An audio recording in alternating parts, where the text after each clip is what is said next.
చాలా మంది పేరెంట్స్ కి చిల్డ్రన్ ఎడ్యుకేషన్ రైట్స్ ఏంటో తెలియదండి. ఏమైనా హోంవర్క్ ఉందా, రాసుకున్నావా?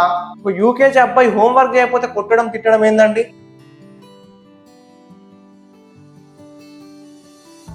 రీసెంట్ గా వైజాగ్ లో ఒక చిన్న పిల్లాడు మరణించాడండి. యూకేజీ ఉన్న అబ్బాయి. ఒక టీచర్ మందలించిందని, కోప్పడిందని, కొట్టిందని భయంతో చనిపోయాడు. హోంవర్క్ చేయకపోతే టీచర్ కొట్టింది చూసారా? అది ఈ మధ్య న్యూస్ ఛానల్స్ లో కూడా వైరల్ అవుతుంది. సీసీటీవీ ఫోటోస్ కూడా లీక్ అయింది. చాలా మంది పేరెంట్స్ కి చిల్డ్రన్ ఎడ్యుకేషన్ రైట్స్ ఏంటో తెలియదండి. ఇప్పటి కూడా చాలా మంది పేరెంట్స్ కి తెలియదు. అందుకోసం మీకు చెప్తున్నాను. రైట్ టు ఎడ్యుకేషన్ యాక్ట్ 2009 ప్రకారం ప్రతి ఒక్క పుట్టిన పిల్లవాడు చదువుకునే హక్కు ఉంది. Right to education. ఇంకొకటి రైట్ టు ఎడ్యుకేషన్ యాక్ట్ 2009లోని సెక్షన్ 17 స్కూల్కి వెళ్ళిన పిల్లవాడు క్షేమంగా ఇంటికి రావాలి. No physical punishment.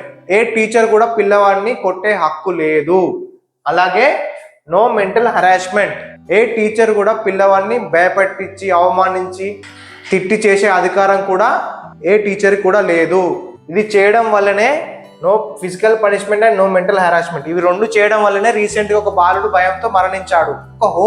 ఒక యూకేజీ అబ్బాయి హోంవర్క్ చేయకపోతే కొట్టడం తిట్టడం ఏందండి? ప్రతి ఒక్క టీచర్, ఒక ఉపాధ్యాయుడు ఆలోచించాల్సిన విషయమే. అవసరం అండి కొట్టడం?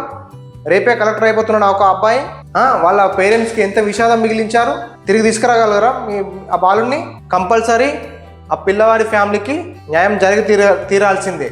ఈ యొక్క హక్కులు ప్రతి ఒక్క పేరెంట్స్ కి తెలియాల్సిందే. ఇక మీదట ఇలాంటి ఇన్సిడెంట్ జరగకుండా ఉండాలంటే టీచర్తో పాటు పేరెంట్స్ కూడా జాగ్రత్తలు తీసుకోవాలి. ఏంటి అంటే ప్రతి ఒక్క టీచర్ చిన్న పిల్లాడు హోంవర్క్ చేయకపోతే భయపెట్టేయడం, కొట్టడం కాదండి.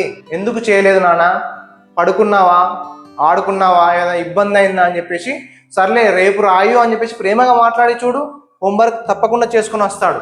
అలాగే పేరెంట్స్ మీరు కూడా చాలా తప్పు చేస్తున్నారు. ఫోన్లు చూసుకుంటూ, రీల్స్ చూసుకుంటూ పిల్లల్ని అవాయిడ్ చేస్తున్నారు. ఇలా చేయడం వల్ల మీ పిల్లలు భయపడిపోతున్నారు. ఇలానే అది కాకుండా నువ్వు హోంవర్క్ చేయకపోతే టీచర్ కొడుతుందని చెప్పేసి ఫస్ట్ భయం మీరే పుట్టిస్తున్నారు.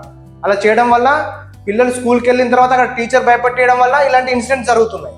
అందుకోసమే మీరు స్కూల్లో ఈరోజు ఏం జరిగింది కన్నా, నాన్న ఏమైనా హోంవర్క్ ఉందా, రాసుకున్నావా, రాసుకుంటావా అని హెల్ప్ చేయాలి. చదువు చెప్పాలి వాళ్ళకి, పిల్లలకి. ఏమైనా ఎవరైనా బెదిరించారా, కోప్పడ్డారా మేడం ఎవరైనా, అలా తెలుసుకొని వాళ్ళను క్షేమంగా స్కూల్లో దింపడం, తీసుకురావడం, స్కూల్లో విషయాలు ఏంటో తెలుసుకోవడం, వాళ్ళని ఎంకరేజ్ చేయడం, స్కూల్కి వెళ్ళాలనే ఇంట్రెస్ట్ కల్పించడం.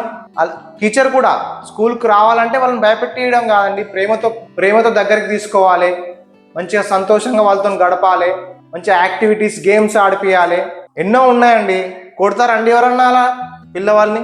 ఇలాంటి no physical punishment and no mental harassment తెలుసుకోండి. ఆ యొక్క చిన్నపిల్లల యొక్క హక్కులు. చట్టరీత్యా నేరం అలా చేస్తే కంపల్సరీ గవర్నమెంట్ తగిన చర్య తీసుకోవాలని చెప్పేసి నా మనవి. ప్రతి ఒక్క పేరెంట్స్ మీ పిల్లల్ని జాగ్రత్తగా చూసుకోండి. ప్రతి ఒక్క టీచర్స్, ఉపాధ్యాయులు పిల్లల్ని మంచిగా చదువు చెప్పండి.